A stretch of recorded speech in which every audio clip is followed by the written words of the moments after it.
ಚಾಮರಾಜನಗರ ಜಿಲ್ಲೆಯ ಕೊಳ್ಳೇಗಾಲ ತಾಲೂಕಿನ ಒಂಡ್ರಬಾಳು ಗ್ರಾಮದಲ್ಲಿದ್ದೀವಿ. ಒಂಡ್ರಬಾಳು ಗ್ರಾಮದ ಯುವಕರು ನಮ್ಮ ಆದರ್ಶ್ ಅವರು ಆಯ್ ಕನ್ನಡಿಗರೆ ಅಂತ ಅವ್ರದ್ದೊಂದು ಯೂಟ್ಯೂಬ್ ಚಾನಲ್ ಇದೆ. ಅವರು ಇವತ್ತು ನಮ್ಮ ಸೇವಾ ಕಾರ್ಯಗಳನ್ನೆಲ್ಲ ನೋಡ್ಬಿಟ್ಟು ಅನು ಅಕ್ಕ ನಿಮ್ ಬಗ್ಗೆ ಒಂದಿಷ್ಟು ನಮ್ಗೆ ಮಾಹಿತಿ ಬೇಕಿತ್ತಂತ ಅವರೇ ಬಂದಿದ್ದಾರೆ. ಅವರು ನಮ್ಮನ್ನ ಸಂದರ್ಶನ ಮಾಡೋಣ ಅಂತ ಅನ್ಕೊಂಡಿದ್ರು, ನಾನೇ ಮಾಡ್ತಾ ಇದ್ದೀನಿ ಅವ್ರನ್ನ.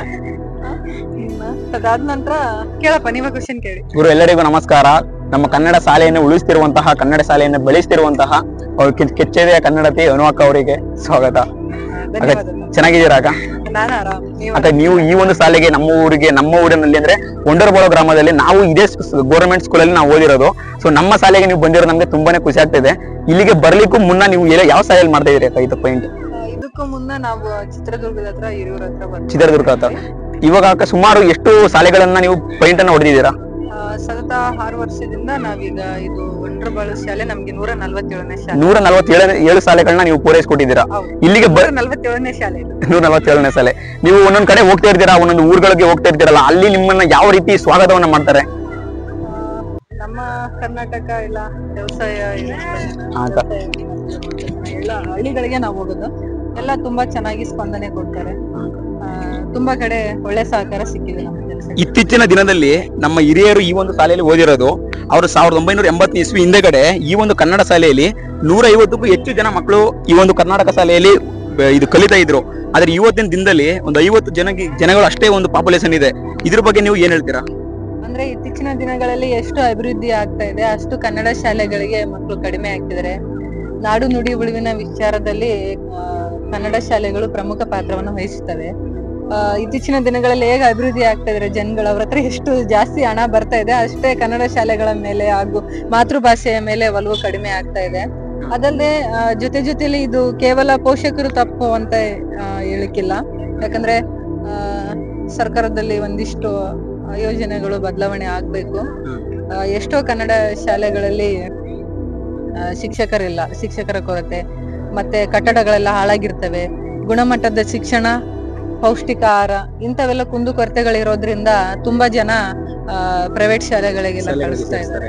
ಆದ್ರಿಂದ ಅದೆಲ್ಲ ನಿಲ್ಬೇಕು. ಆದಷ್ಟು ನಮ್ಮ ಕನ್ನಡ ಶಾಲೆಗಳು ಉಳಿಬೇಕು. ಕನ್ನಡ ಶಾಲೆ ಅನ್ನೋದು ಒಂದ್ ಊರಿಗೆ ಕಳಸವಿದ್ದಂಗೆ.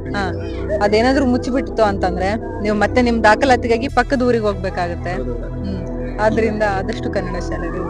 ಇತ್ತೀಚಿನ ದಿನಗಳಲ್ಲಿ ಯಾಕ ಅಂದ್ರೆ ಬೇರೆಯವರು IPS ಆಗ್ಬೇಕು, ಡಾಕ್ಟರ್ ಆಗ್ಬೇಕು, ಆತರ ಎಲ್ಲ ಒಂದೊಂದು ಆಸೆಗಳನ್ನ ಇಟ್ಕೋತಾರೆ.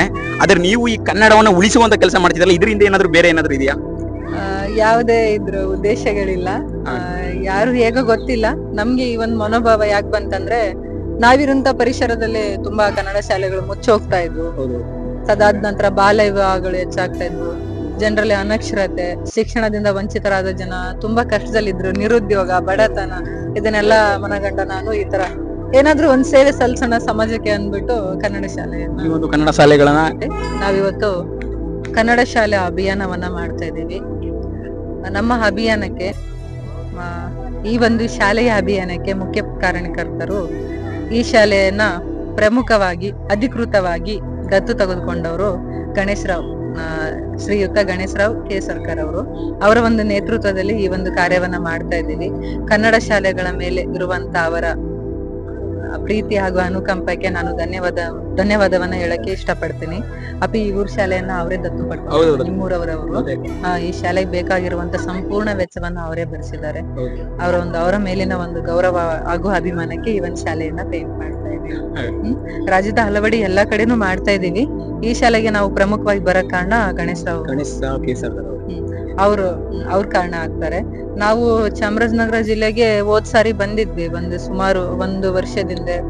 ಗುಂಡ್ಲುಪೇಟೆಗೆ 2 ವರ್ಷದಿಂದ, 2-3 ವರ್ಷ ಆಯ್ತು ಅನ್ಸುತ್ತೆ. ಕೊನೆ ಸಾರಿ ಬಂದಾಗ ಚನ್ನಬಡೇನಪುರ ಅಲ್ಲಿ ನಾವು ಪೇಂಟ್ ಮಾಡಿದ್ವಿ. ಅದಾದ ನಂತರ ನಿಮ್ಮೂರು.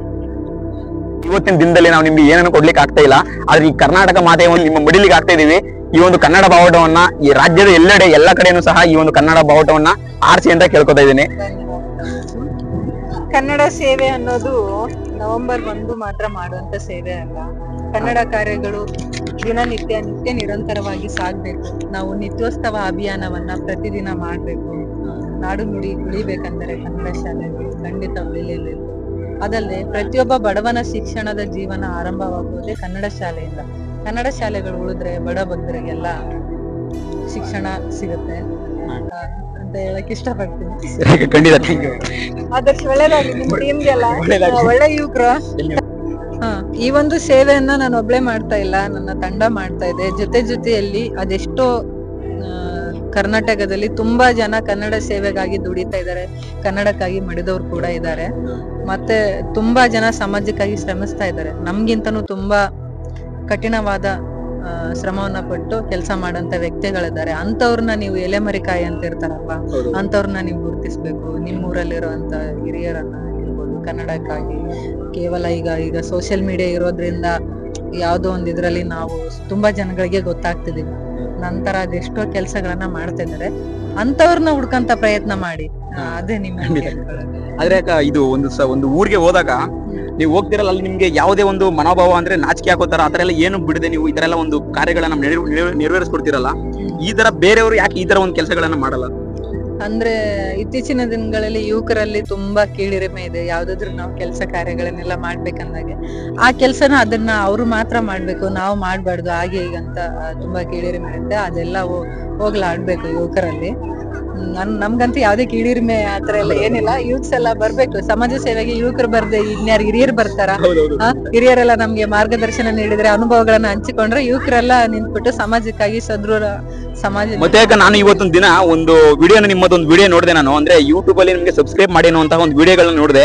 ಅದ್ರ ಫ್ರೆಂಡ್ಸ್, ಈ ಒಂದು ವಿಡಿಯೋದಲ್ಲಿ ನಾನು ಅನುವಾಕರ್ ಅವರ ಬಗ್ಗೆ ಒಂದು ಕೇಳ್ಕೊತಿದ್ದೀನಿ ಅಂತ ಹೇಳಿದ್ರೆ, ದಯವಿಟ್ಟು ಇವರ ಇನ್ಸ್ಟಾಗ್ರಾಮ್ ಖಾತೆಯನ್ನು ಎಷ್ಟು ಜನ ಫಾಲೋ ಮಾಡ್ಕೊಂಡಿದ್ದಾರೆ ಪ್ರತಿಯೊಬ್ಬರು ಸಹ ಇವರ ಯೂಟ್ಯೂಬ್ ಖಾತೆಯನ್ನು ಸಹ ಸಬ್ಸ್ಕ್ರೈಬ್ ಮಾಡ್ಕೊಳ್ಳಿ.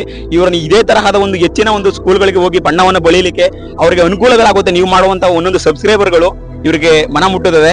ದಯವಿಟ್ಟು ಈ ಒಂದು ಚಾನಲ್ ಅನ್ನ, ಅನುವಾಕರ್ ಅವರ ಚಾನಲ್ ಅನ್ನ ಸಬ್ಸ್ಕ್ರೈಬ್ ಮಾಡ್ಕೊಳ್ಳಿ. ಅದು ನಿಮ್ಗೂ ಒಳ್ಳೇದಾಗ್ಲಿ.